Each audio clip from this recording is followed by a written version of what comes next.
It is 12:30 on a Tuesday right now in beautiful London, and I tell you what, Nigel Farage, you might look like business up top, but I can tell you he's got the board shorts on, the tank tops are there, and he's going to be hosting his show tonight in your tank top because it's a balmy 11 degrees in London right now. How are you, great man?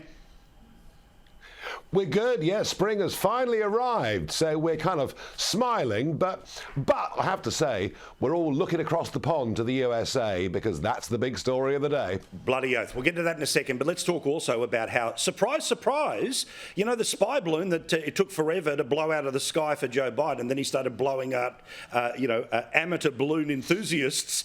It was, of course, a Chinese balloon that was collecting intel. Surprise, surprise, now we know. Yet he let it float around for the best part of a week. And remember, he gave the issue to shoot it down on a Wednesday, but they only took fire on a Saturday. Yeah, it makes him look incompetent. It would appear that he's acted against not just the national interest of America, but the interest of the West. And yes, as you say, the Chinese have flown their balloon all over military installations right across America. I mean, this is the worst, most incompetent president America has ever had. And as that country goes down the tubes, my fear is that actually the West is going that way as well. Yeah, here's a bit of how they explained it on Sky UK.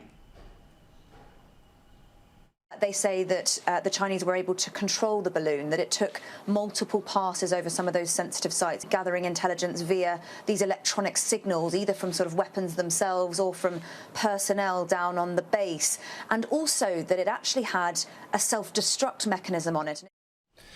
It's real Mission Impossible stuff, all right? Now, let's also get to what is about to happen in New York over the nighttime, our time, daytime, your time, which, of course, is the indictment of Donald Trump. Whether he gets perp walk or not, it will essentially look like that. We'll get, of course, a mug shot at some point in time, and we'll actually know what all of these 30 different charges are. Alan Dershowitz is a free speech lawyer, says particularly the thing he's worried about is if the judge turns around and tries to gag Trump from even talking about this, while of course the prosecution side can keep leaking away. In fact, he even read a text message in an interview from Donald Trump in an interview with our own Sharry Markson tonight. He's very defiant. He wrote me a letter this morning. You know, I didn't vote for him, but I defended him, so I know him. He wrote me text this morning.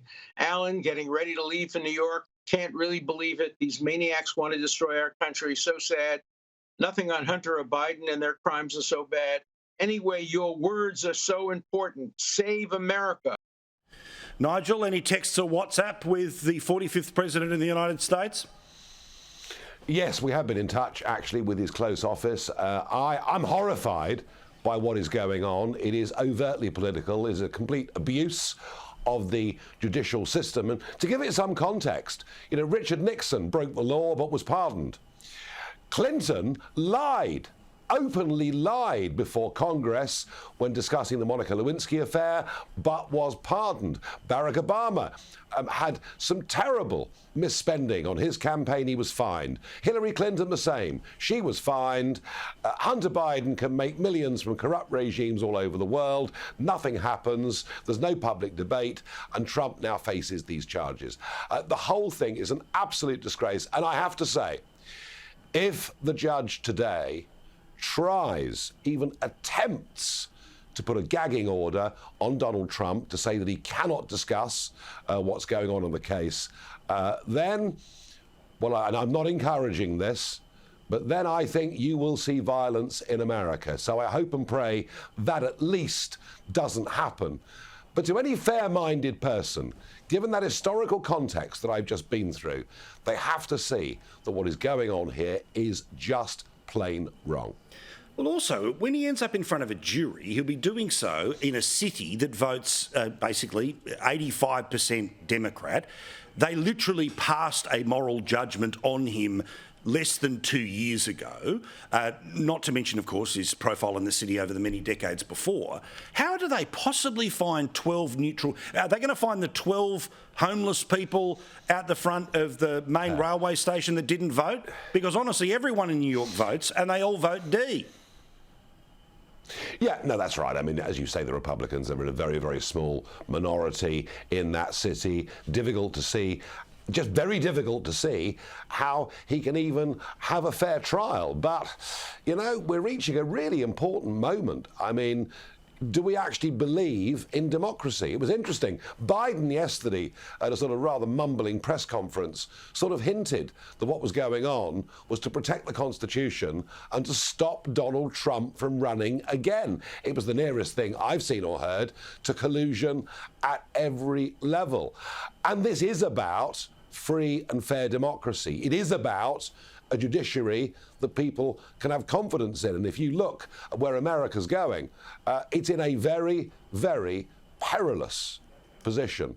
So whatever Trump's flaws may be, I think we're approaching, over the course of this next 18 months, a moment at which America either stays as the dominant, albeit, China's growing too, but America either stays as a dominant global superpower, or it literally begins to break apart. And the old left, Paul, you and I would have disagreed with the old left on taxation policy, on spending, but you know what? We'd have gone for a pint with them. We would have respected them as human beings. The new left are so convinced, they have their own moral certitude that theirs is the only way, that they're attempting to destroy and crush everything in its path. And it's funny, because their supporters, they chant physically or online, and they call anyone that disagrees with them a fascist or a neo-Nazi, and yet that's exactly how they're behaving. Well, I always love that if you come up against somebody who hates Trump and all the rest of it, so okay, cool, I get the personality, fine, fair enough, but tell me 3 terrible things he did as president. Watch their face. They can't come up with them. Not because they don't exist or things they don't disagree with. They're just so invested in the personality. They're so invested in the sort of reflexive rejection of everything that he touched or said that they don't even remember what he did as president. No, that's right. And of course, that goes hand in glove very much with the poisoning of our young people's minds in universities. And you've got it too. I met some of the Sydney University types when I was over recently, where we're not teaching critical thinking. We're not teaching young people that there are 2 approaches to life, and both have equality of value, and you must make up your own mind which you think is the best. We're teaching young people that the uber liberal view of the world is moral and good, and that anything else is evil. So, I mean, look, it isn't just Donald Trump going on trial. I actually think over these next 18 months, the future of America, and indeed the West, that's what's really up for trial. That's what's really being challenged as China, floats its spy balloons all over military installations. I mean, we need to really take a cold, hard look at this.